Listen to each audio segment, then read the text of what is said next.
आज की किसान गोष्ठी की बहुत बहुत आने के लिए सबसे पहले धन्यवाद कि अपना समय अपना निकाल कर यहाँ पे आए हैं आप। और क्योंकि इस गांव में राला मंडल में मेरा आगमन हुआ और सहयोग से चूँकि मेरी टीम ने यहाँ पे अरेंज किया और आप लोगों ने अपना समय निकाला, तो ये समय आपने अपने यहाँ पे निकाला है। मुझे लगता है कि शायद मेरी तरफ से कुछ चीज़ें आपके पास जाएंगी जो, हालांकि हम लोग वहाँ भी चर्चा कर रहे थे और यहाँ भी हम चर्चा दूसरी करेंगे। मेरा उद्देश्य सिर्फ आप लोगों से मिलने का इतना है कि हम लोग जो अभी काम कर रहे हैं वो हमारी पारंपरिक चीज़ें चली रही है, ठीक, बस थोड़ा सा बदलाव लाने की ज़रूरत है। तो मैं लगभग जैसे जितने भी प्रांत में मैंने काम किया है, चाहे पंजाब हो, हरियाणा हो, जम्मू हो, राजस्थान हो, उड़ीसा हो, छत्तीसगढ़ हो, महाराष्ट्र हो या MP हो या गुजरात हो, तो मेरा सभी किसानों से जब भी मिलना होता है, ये मेरा दिन का रूटीन है। मेरा कोई ऐसा नहीं कि मैं ऑफिस में बैठ के ऐसे हवा करता हूँ, ये मेरा डेली का रूटीन है। मैं ये हमारी टीम बैठी है कि मैं डेली कोशिश करता हूँ कि जितने किसानों से मेरी मुलाकात हो जाए, जितनी बात मेरी उन तक पहुँच पाए और जितना वो किसान अडॉप्ट कर पाए, वो मेरे लिए सबसे बड़ी मेरी जो बर्थ है, मतलब जो होते हैं जो मेरी स्ट्रेंथ है, वो है किसान, ठीक है। क्योंकि मेरा जो एंड यूज़र है, जो आखिरी परचेज करने वाला है, वो किसान भाई, ठीक है। तो किसानों का अभी क्या हो रहा है, देखो आप भी, आपको मालूम है मार्केट में बहुत सारी कंपनियाँ हैं, बहुत सारे लोग आपके पास भी आते हैं, कई लोग को बाजार यहाँ पे भी जो है ये लेके चले जाते हैं, बेच जाते हैं। लेकिन थोड़ा सा आपको जानकार बनना है, आपको खुद अपनी जानकारी बढ़ानी है, नॉलेज बढ़ानी है, ठीक है। तो यहाँ पे हमारे साथ बुजुर्ग बैठे हुए हैं, थोड़ा हमारे मिड एज के भी, मेरे एज के भी लोग बैठे हुए हैं और साथ इससे छोटे लोग भी बैठे हुए हैं। तो मेरा सभी लोगों को एक ही राय है कि आप सबसे पहले अपना ज्ञान बढ़ाओ। दवाइयों की जानकारी आपको होनी चाहिए, किस फसल में क्या दवाई अपने को लगानी है वो भी जानकारी होनी चाहिए। बस एक जो सबसे बड़ी अभी किसान भाई गलती कर रहे हैं, वो गलती ये कर रहे हैं कि अभी भी डिपेंडेंसी दुकानदार के ऊपर, जो हम लोग खेती कर रहे थे सालों से, फिर भी हम दुकानदार को ये पूछते हैं जाके, भैया तो बता दे दवाई क्या ले। और दुकानदार इतना समझदार है, चाहे आप उधारी लेके आओ चाहे नकदी वाले को थोड़ा टाइट नहीं होता, लेकिन जो उधारी लेके आ रहे हैं वो रियल में बता रहे हैं कि आप अगर 100 रुपये की चीज़ को ना आप 500 रुपये में लेके आ रहे हो, मतलब वो चीज़ तो एक डालनी है लेकिन अगली 4 चीज़ें भी साथ में आ रही हैं और आपको नहीं पता है। तो मेरा जैसे अभी मैंने बोला हुआ है कि मेरा एक अभी सुनील, आप सबका सब्सक्राइब करवाऊँगा, इतने ग्रुप बैठे हैं। मेरा एक चैनल है LK स्पेस त्यागी @ दर्शन। वहाँ पे मेरी जो आपकी राय है, मैं किसानों को, जो मेरे साथ किसान जुड़े हुए हैं, 15-17 हज़ार किसान जुड़े हुए हैं, वो सिर्फ और सिर्फ वो यूट्यूब चैनल देख के ही आप मतलब अपनी चीज़ें मतलब जो है सेव भी कर रहे हैं, प्लस अपने को तैयार भी कर रहे हैं। तो आपको क्या करना है कि एज ए साइंटिस्ट जो मैं आपको बता रहा हूँ कि आपको सिर्फ इतना करना है कि अपनी नॉलेज बढ़ानी है, अपना ज्ञान बढ़ाना है, किसी के भरोसे काम नहीं करना। दुकानदार पे करो लेकिन आप उतना ही भरोसा करो। हमारी टीम भी आती है, ये अच्छी चीज़ राय दे रहे हैं, सुन लो आप, जो आपको नहीं आ रही है आप बिल्कुल बोल दो भैया हम नहीं कर पाएंगे, बिल्कुल सही बात है। मैं इतने सालों से मैं इनके सामने बोलता हूँ, जहाँ भी मैं काम कर रहा हूँ सब किसान भाइयों की बोलता हूँ। तो एक सबसे बड़ी बात है कि बाजार में देखो 3 तरह की चीज़ें आती हैं, फफूंदनाशक है, कीटनाशक है, पौध वृद्धिकारक है, और आपका आजकल बाजार में बोलते हैं सर हम चिक्कू लेके आ गए हैं, हम सिलिकॉन लेके आ गए हैं, ठीक है। ये भी सिलिकॉन और चिक्कू में इतना बड़ा मार्जिन है जिसका आपको अंदाज़ा नहीं है। आप बाजार से 100 रुपये की चीज़ लेके आ रहे हो ना, वो 10 रुपये की चीज़ बनी आपको 100 रुपये की मिल रही है। तो उसमें थोड़ा सा आपको समझने की जरूरत है कि हमें करना क्या है। तो सबसे पहले जितनी भी आप दवाई लेके आओ, एक सीक्वेंस आपको जो टंकी में मिलाने का होना चाहिए। शायद हो सकता है कुछ किसानों को पता हो, लेकिन मैं जहाँ जाता हूँ वहाँ बात करता हूँ। सबसे पहले आपको क्या करना है, जब भी आप दवाई लेके आओ 3-4 तरह की, तो फफूंदनाशक को आपको पहले, चाहे आपका बड़ा टंका हो 500 लीटर वाला या छोटी टंकी हो, अलग से घोल कराना। तो फफूंदनाशक को पहले डालना, चाहे वो पाउडर हो या लिक्विड, ठीक। अगर पाउडर लिक्विड 2 है फफूंदनाशक, तो आपको पहले पाउडर को घोलना है, फिर लिक्विड को घोलना है, ठीक। फफूंदनाशक डाल दिया आपने, उसको मिला दिया अच्छे से।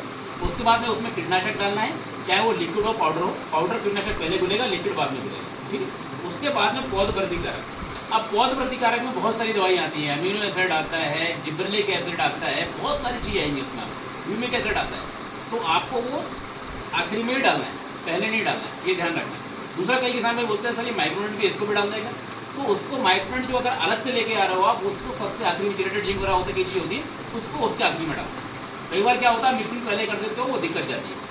और सबसे बड़ा जो काम है वो है आपका चिपको, जिसको बोलते हो आप, तो चिपको तो छोड़ दो आप आज का जो प्रेजेंट का है, जो समय चल रहा है, वो चल रहा है सिलिकॉन का।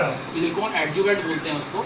और उसका फ़ायदा क्या होता है, अच्छी कंपनी का, अच्छी क्वालिटी का अगर आप सिलिकॉन लेके आते हैं, तो वो भी खर्चा मात्र जो है, मात्र एक टंकी का 10 रुपये पड़ता होगा, 10 से 12 रुपये। लेकिन उसके फ़ायदे इतने हैं कि जो भी आप दवाई डाल रहे हो, वो दवाई की प्रॉपर मिक्सिंग, आपको नोजल पाइप को साफ करने का काम, दूसरा आपकी पत्ती पे दवाई का फैलाव, पत्ती पे नमी बना के रखना, इतने सारे काम वो सिलिकॉन करता है। तो सिलिकॉन को खास तौर से आप इस्तेमाल करो। तो पहली मेरी राय ये है। अब दूसरी राय क्या है कि आप जो दवाई डालते हो चारा मार, ठीक है, मैं देसी भाषा में ही बोलूँगा चारा मार। तो चारा मार की दवाई को आपको ध्यान रखना है। आप दवाई बहुत तरह की बाजार में आ रही है, ठीक है। अब आप लोग अपना मिक्सिंग भी कर रहे हो, ठीक है। अभी आपने लेटेस्ट एक न्यूज़ सुनी होगी, मैं कंपनी का नाम नहीं लूँगा, बहुत बड़ा काम हुआ है, किसान का करोड़ों, मतलब कई किसानों, उसमें किसान बर्बाद हो गए। तो उसमें कारण क्या हुआ है कि टेक्निकल अच्छा हो, कंपनी अच्छी हो, और प्लस हमें डालना कैसे वो भी हमें मालूम होना चाहिए। उनने राय दे दी कि भैया इसको इतना डाल देना है, किसानों को पता नहीं, किसान डालते तो हैं, आप भी अपना एक्सपेरिमेंट करते हो, किसानों ने सिखाया लोगों को। लेकिन उसके बावजूद भी इतनी बड़ी घटना घटी है कि मेरे हिसाब से शायद ये किसान के 10 एकड़, 20 एकड़, 50 एकड़ ऐसे खेत साफ हो गए। तो थोड़ा सा यहाँ पे चेंज करते हैं। अपने को क्या करना है, वीडीसाइड मार्केट में आता है, थोड़ी जानकारी आपको नहीं है, वो आपको मेरे यूट्यूब चैनल में मिल जाएगी, वहाँ से आप जानकारी ले सकते हो क्या करना है। तो आपको वीडीसाइड जब डालना है तो एक और काम करना है कि वीडीसाइड के साथ में नोजल जो है आपका सादा फुवार वाला नहीं इस्तेमाल करना। कट नोजल आता है या फ्लैट का नोजल आता है, जो मात्र 50 से 55 रुपये का आता है, आप उसको 4 से 5 साल तक इस्तेमाल करते हैं, ठीक। तो आपको क्या करना है, जो अपना नोजल है, जो अपन जिससे अपन जनरल फुवार करते हैं, उसको निकालना है और वो नोजल लगाते हैं वीडीसाइड में। तो उसमें क्या होता है, जब फुहार चलती है तो ऐसी चलती है, इस टाइप से, इस टाइप से फुहार चलती है। तो उसमें क्या होता है, भीड़ के ऊपर प्रेशर आता है, प्लस जो उतनी एरिया को कवर करता है जितने में जो है हमारे को मतलब खरपतवार कंट्रोल करने के लिए दवाई लगनी है।